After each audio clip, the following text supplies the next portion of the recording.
YouTube family को मेरी तरफ से नमस्ते। कैसे हैं आप सभी। आज मैं आपको फुल टूर करवाती हूँ the light and the lotus relics of the awakened one. यह प्रदर्शनी किला राय पिथौरागढ़ के परिसर में लगी हुई है। यहाँ पर हम पिपरहवा रेलिक्स, उस समय के बर्तन, पेंटिंग्स और आभूषणों को देखेंगे। पिपरहवा रेलिक्स शांति और मानवता का प्रतीक है। चलिए अब देखते हैं हम गौतम बुद्ध के जीवन से सीधे जुड़े प्राचीन और ऐतिहासिक अवशेषों को। यहाँ आपको हर अवशेष के साथ उसकी डिटेल दी गई है।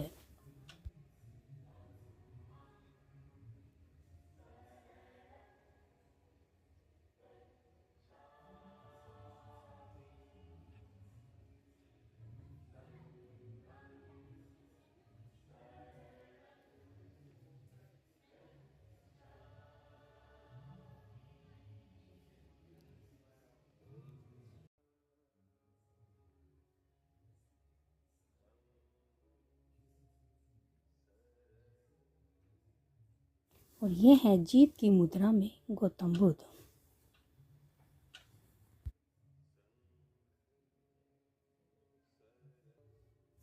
आपको मेरा वीडियो कैसा लगता है कमेंट्स करके बताइएगा।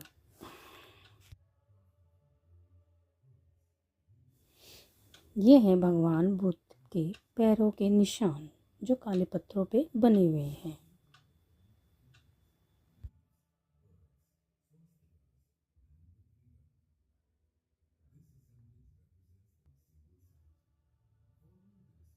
जगह जगह पे आपको इस तरह के धम्मपद गाथाएं लिखी हुई दिखाई देंगी।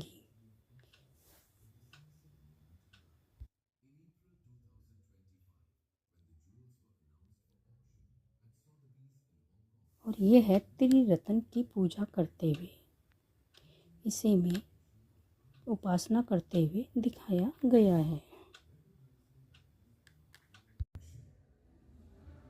As a result, this invaluable heritage returned to India after 127 years, standing as an outstanding example of effective public-private partnership. यहाँ पर आपको बताया जा गया कि किस तरह से पिपरहवा रेलिक्स को यहाँ लाया गया और कैसे। They also demonstrate our commitment to the preservation and protection of the many dimensions of our glorious culture. This exhibition celebrates the return to present a comprehensive perspective. You are warmly welcomed to be part of this unforgettable journey. Vastu में प्राप्त इन बुद्ध अवशेषों की गाथा आज से 2700 साल पूर्व उस क्षण से आरंभ होती है जब कपिलवस्तु की पवित्र धरती पर भगवान बुद्ध के उपदेशों ने मानवता का मार्ग आलोकित किया था।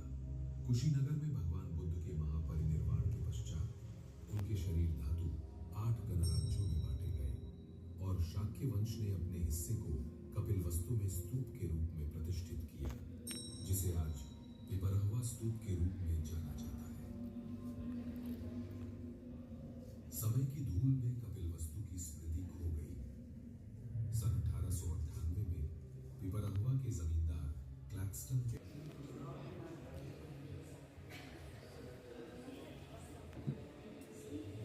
और ये है उस समय की पेंटिंग्स जिसके बारे में साइड में ही डिटेल में बताया गया है। यहाँ पर कोड बार भी है जिसको स्कैन करके आप उस पेंटिंग के बारे में डिटेल में जान सकते हैं।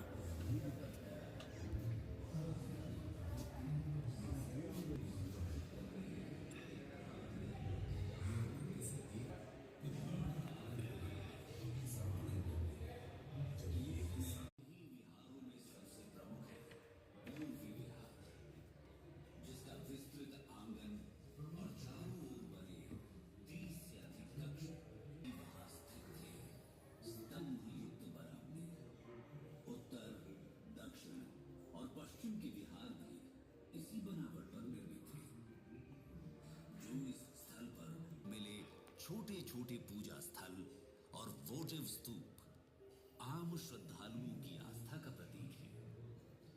यहाँ प्राप्त अभिलेखों में अंकित है ओम देवपुत्र विहारे कपिलवस्तु भिक्षु संगस।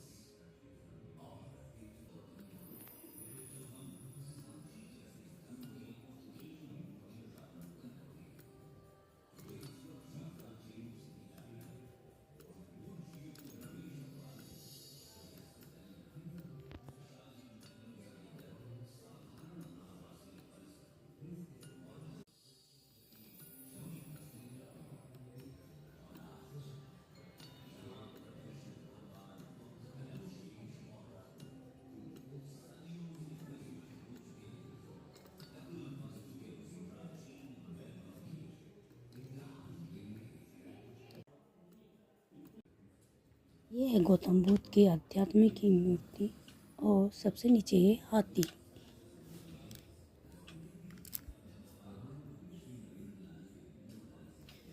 और ये है पत्थर का संदूक जो वहाँ जिस पे अवशेष रखे गए थे।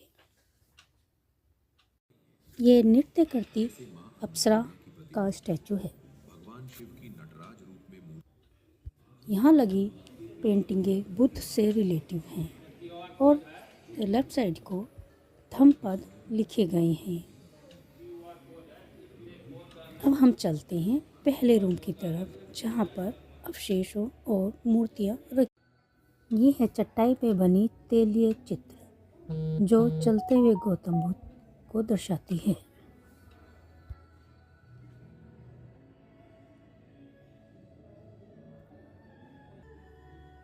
ये मूर्ति में दिखाया जा रहा है कि कैसे बंदरों ने महात्मा बुद्ध को पात्र दिया।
ये है गौतम बुद्ध स्कूल जाते समय।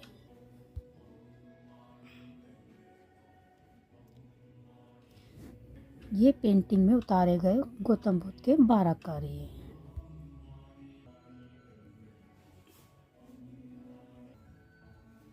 ध्यान लगाते हुए गौतम बुद्ध।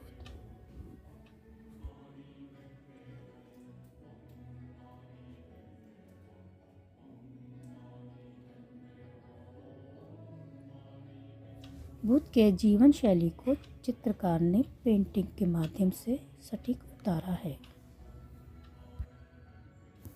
यह महात्मा बुद्ध के 8 चमत्कारों को दर्शाता है।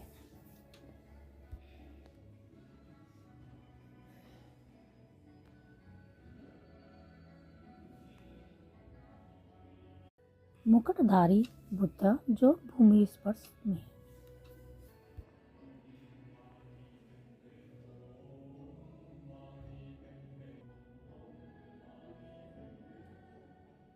महात्मा बुद्ध के जीवन को दर्शाता स्तूप ये चारों तरफ से बना हुआ है।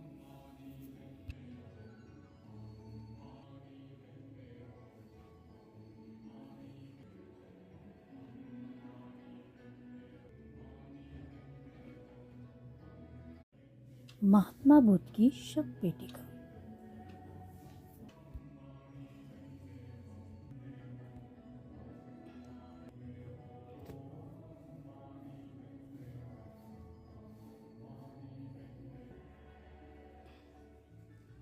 महात्मा बुद्ध के अवशेषों का कहाँ कहाँ ले जाया गया, इसमें विस्तृत जानकारी है।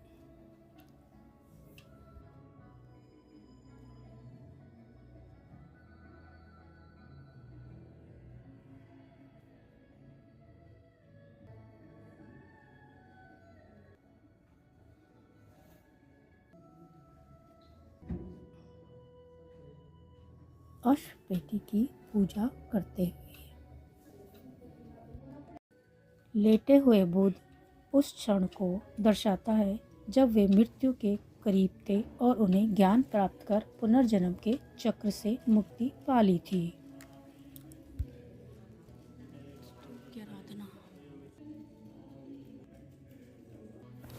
बूनर चटाई पर बनी तेलीय चित्र।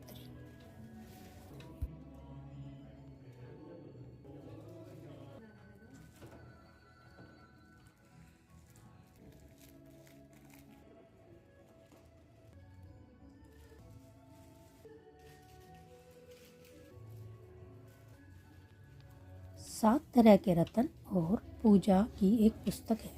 इसमें पुनर्जन्म को दर्शाया गया है।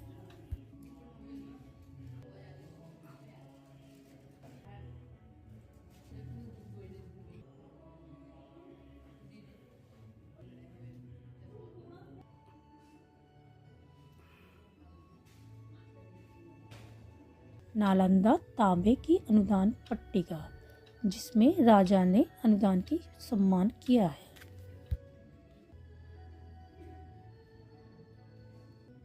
डिफरेंट तरीके के सिक्के।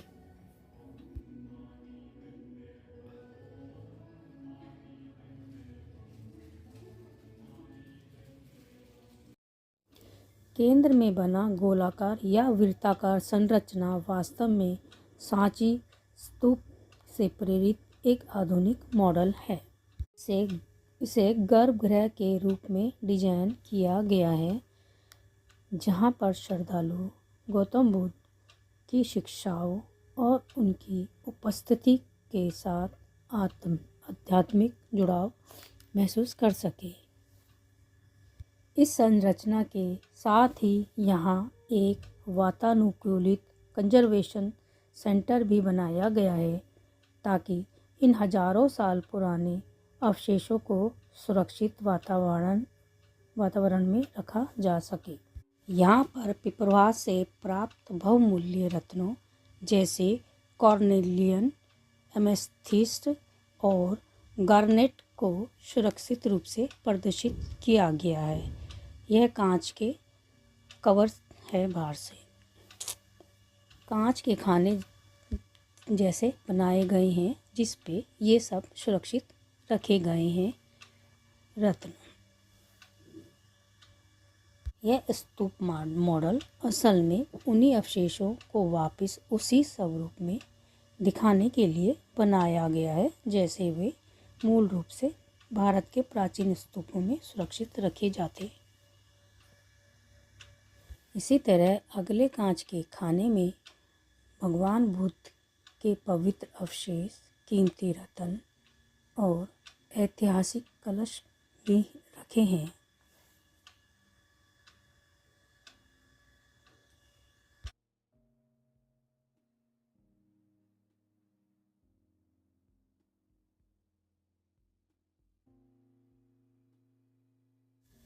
और ये है मछली के हैंडल वाला पात्र, मछली के आकार वाला हैंडल पात्र। इसके अंदर शायद मछली है।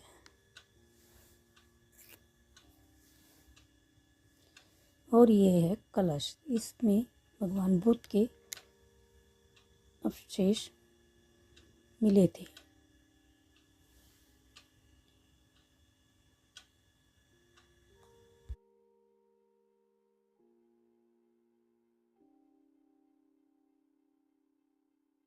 यहाँ पर चलते समय एक अलग तरह की शांति महसूस होती है, एकदम शांत वातावरण। आपको लेफ़्ट साइड में रखा हुआ मिरर भी दिखाई देगा, जो कि रिफ्लेक्ट करता है कांच के खाने में रखी हुई चीज़ों को। ये रेलिक्स कास्केट यानी अवशेष पात्र स्टिटाइट से बने हुए हैं, जो अलग अलग शेप के हैं। इन सभी में अवशेष मिले थे। इस तरह स्तूप के मॉडल में 3 अलग अलग कांच के खानों में हमें दिखाई देते हैं भगवान बुद्ध के पवित्र अवशेष, कीमती रत्न और ऐतिहासिक कलश।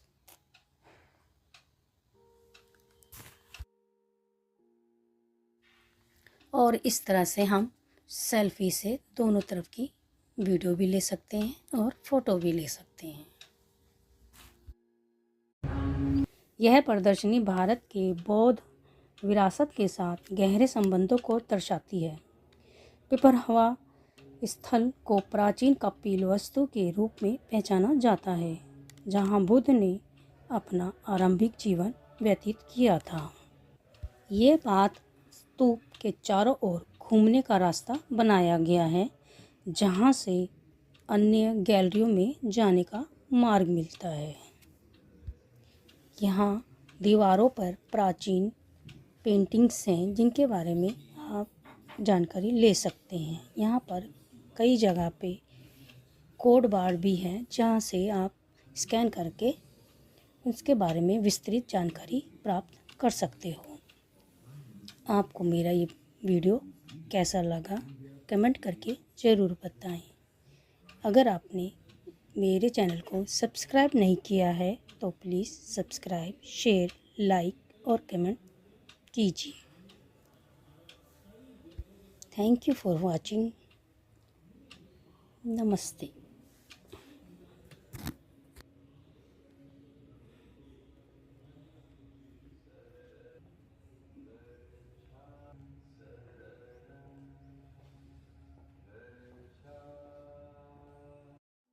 जाने से पहले आपको ये शॉप दिखाते हुए चलते हैं। यहाँ पर आपको सभी बुद्ध से संबंधित चीज़ें मिलेंगी। यहाँ से आप ये बहुत सारी चीज़ें खरीद सकते हैं।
और यहाँ पे आप खाने पीने की कैंटीन भी मिल जाएगी।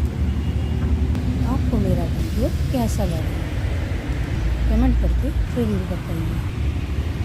Thank you.